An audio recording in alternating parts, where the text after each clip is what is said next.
Bonjour. Oui, alors ça c'est le stand d'échange de graines. C'est-à-dire que ceux qui ont des graines en trop de leur jardin les amènent et peuvent emmener d'autres graines qui les intéressent. En général, on m'apporte beaucoup de graines et on en prend un petit peu, ce qui fait que j'ai des stocks quasiment à distribuer. Cette année, ça a été c'est la deuxième année qu'on fait ça. Donc c'est un peu une découverte. À Achunak. Et par contre, ça a mal été signalé dans le programme, ce qui fait qu'il y a des gens qui sont pas au courant, qui ont des graines mais qui n'ont pas pensé à les amener. Mais bon, on fera ça mieux l'année prochaine, on essaiera de se rattraper. Ça fonctionne quand même. C'est intéressant, c'est un peu l'occasion aussi de parler du jardin, de découvrir de nouvelles variétés comme le patibou, le cresson alénois, le chrysanthème comestible. Voilà, c'est amusant. Voilà. Je pense que c'est. Vous ne connaissiez pas le chrysanthème comestible? Ah non, je ne savais pas du tout que ça se mangeait. D'accord. Voilà. D'autres choses aussi. Donc voilà, on découvre, on échange en parole et concrètement, et ça c'est sympathique. Voilà. Merci. Merci.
Cette aventure AMAP, elle est née en Pays Basque il y a de ça 7 ans, puisque c'était en 2005, bien aidée par la mouvance des agriculteurs de l'agriculture paysanne. On a créé environ 25 groupes sur ces 7 ans. Ces 25 groupes, c'est quasiment 1000-1100 familles qui ont pris l'habitude de s'approvisionner par rapport à leur alimentation, en pain, en légumes, en viande, de s'approvisionner directement avec des paysans locaux. Et et ce qui permet d'avoir une autre organisation de son alimentation, mais aussi une autre organisation de sa vie quotidienne, avec somme toute beaucoup de liberté. Si au début il y a beaucoup de contraintes, vivre avec une nouvelle organisation de son alimentation, de son approvisionnement en alimentation, c'est complètement différent. Et ce que je voudrais dire aussi, c'est qu'à Chounac, c'est une sacrée rencontre. Et pour nous, c'est une sacrée fête, les membres des AMAP, parce que c'est un moment donné où on rencontre les agriculteurs avec lesquels on œuvre toute l'année, à la fois pour qu'ils puissent être plus autonomes et vivre correctement de leur travail, et nous, pouvoir les soutenir le plus possible. Voilà. Et à Chounac, c'est un moment où on peut fêter ça ensemble. Parfait. Et vous disiez qu'il y avait combien d'AMAP finalement en Libreville? Alors, il y a 25 groupes AMAP. Surtout le site de... Donc il y a 25 AMAP sur tout le site du Pays Basque, sur tout le territoire du Pays Basque. Les 3 dernières s'étant créées ces 3 derniers mois. Et vous pouvez les nommer, les 3 dernières? Oui, alors il y en a une qui est sur Anglette, il y en a une qui est sur Bayonne, et il y en a une 3e qui est sur Aetz. Voilà, mais en fait il y a de la place dans toutes les AMAP. C'est-à-dire qu'on peut faire appel... via le site internet de l'Interamap Pays Basque, et on peut se faire référencer et aller chercher là où il y a de la place le plus près de chez soi. Parfait. Et quel type de produits peut-on en acheter? Alors, en gros, il y a au moins 25 produits de disponibles, mais après, comme les AMAP, ce sont des groupes qui s'organisent entre eux, certains ont fait le choix d'avoir très peu d'aliments et ne vont faire que appel au maraîcher pour les légumes ou au yaourt. Et puis d'autres ont une variété plus large. En gros, il y a des fois 10-12 produits différents qui sont proposés dans les AMAP. Et on va retrouver de la farine de maïs, de la farine de blé, des kiwis, du fromage de brebis, de l'agneau, du fromage de chèvre, du chevreau aussi, et du miel, des œufs, des poulets, des haricots verts, et voilà. Le mot de la fin? Le mot de la fin, il faut qu'on continue. On n'est pas arrivé, il faut qu'on continue. Ben, c'est moi qui vous remercie, c'est super chouette.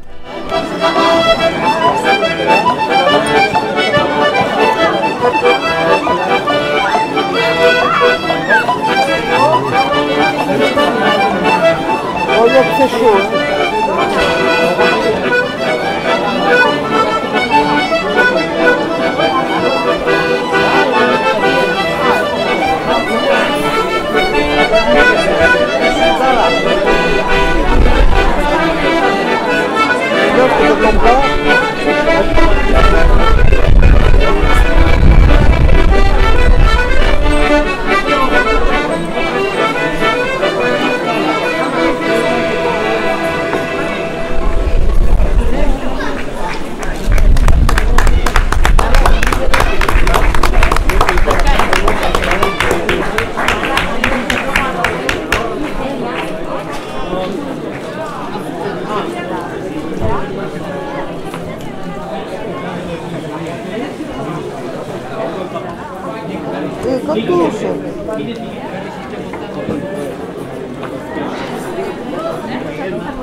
Bizitoki elkartean gure gain hartzen dugu gure haurren heziketa.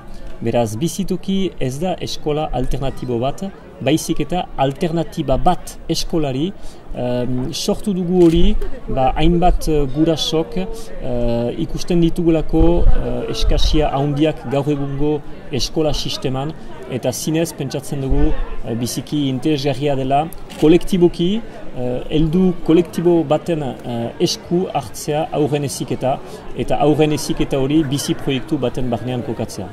Donc Bizitoki, c'est un lieu de vie, c'est pas une école alternative, c'est une alternative à l'école qui est née d'un groupe de parents insatisfaits par les systèmes scolaires existants, et on pense qu'il est très intéressant et nécessaire de prendre nous-mêmes collectivement en charge l'éducation de nos enfants, et l'éducation de nos enfants inclus dans un projet plus vaste, un projet de vie.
Je m'appelle Aitor de Portiondo. Depuis 6 ans maintenant, je m'applique à faire des plantes médicinales et aromatiques en agriculture biologique et je suis membre de Idoki.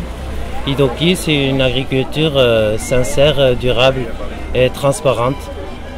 Ma façon de faire, c'est plutôt plutôt ciblée sur la biodiversité et une agriculture naturelle, de façon à ce que les consommateurs ils aient un produit de qualité supérieure. Alors j'ai une gamme de plantes, une trentaine de plantes que je cultive dans mon jardin à Anox ou que je récolte dans la nature. Et ces plantes-là, je les fais sécher, un séchage doux avec un brassage d'air sec. Et ces plantes-là, elles garderont toute leur vitalité, leur couleur et leurs arômes. Et elles servent à quoi ces plantes-là? Alors chaque plante a ses propriétés. Dans la gamme, il y a un petit peu de tout et pour tout. J'essaye de faire une gamme de façon à ce que chacun y trouve à ses besoins ou à ses goûts. Et vous faites des ateliers? Non, j'anime des sorties organisées par le CPIE de 3 à 4 par an, pas plus. D'accord. CPIE Baïgori Bileşker. de Chetas.